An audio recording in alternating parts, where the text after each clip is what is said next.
Ba't bang hilig mong limitahan ang sarili mo? Susubukan mo palang sumusuko ka na agad. Siguro nalilimitahan ka, iniisip mo, paano kaya ito? Baka hindi ko kaya. Baka mamaya hindi mag-workout. Paano natin malalaman kung hindi mo susubukan? Subukan mo. Try it.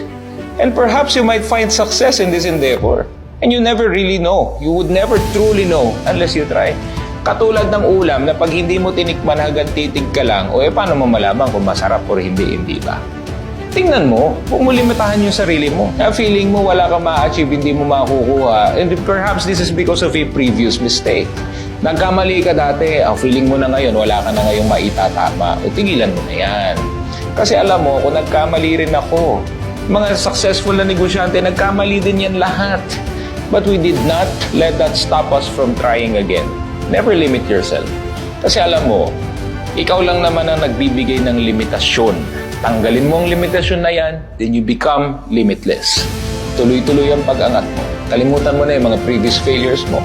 At sinasabi ko sa iyo, ang tagumpay ay naghihintay sa taong matapang at willing sumugal sa laro ng buhay.